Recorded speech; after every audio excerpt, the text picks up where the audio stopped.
கன்னியாகுமரி மாவட்டத்தில் மேற்கு தொடர்ச்சி மலைப்பகுதியில் பெய்து வரும் கனமழையால் காளிகேசம், கீரிப்பாறை பகுதிகளில் காட்டாற்று வெள்ளம் கரை புரண்டு ஓடுகிறது. இதையடுத்து கரையோர மக்களுக்கு வெள்ள அபாய எச்சரிக்கை விடுக்கப்பட்டுள்ளது. கூடுதல் விவரங்களோடு இணைகிறார் செய்தியாளர் தங்கலிங்கம். வணக்கம் தங்கலிங்கம், விவரங்கள். வணக்கம் சுபா.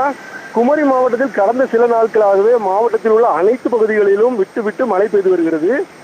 குறிப்பா மேற்கு தொடர்ச்சி மலை கிராமங்களில் அதிக கனமழை பெய்து வருகிறது. கீரிப்பாறை, காளிகேசம், வாளையத்து வயல், தடிக்காரன்கோணம், பால்குளம் மற்றும் அதன் சுற்றுவட்டார பகுதிகளிலும் மிக கனமழை பெய்து வருகிறது. இந்த மழையின் காரணமாக மலையோர கிராம மக்களின் இயல்பு வாழ்க்கை பாதிக்கப்பட்டுள்ளது. தொடர்ந்து பெய்து வரும் மழையின் காரணமாக மேற்கு தொடர்ச்சி மலையை ஒட்டி அமைந்துள்ள காளிகேசம் பகுதியில் காட்டாற்று வெள்ளம் ஏற்பட்டுள்ளது. இந்த காட்டாற்று வெள்ளத்தால் காட்டாற்று வெள்ளம் காளி கோவிலை சூழ்ந்து செல்கிறது.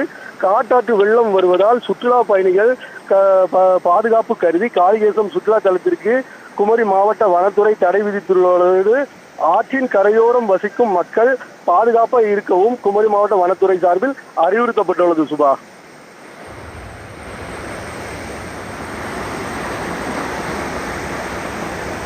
விவரங்களுக்கு நன்றி தங்கலிங்கம்.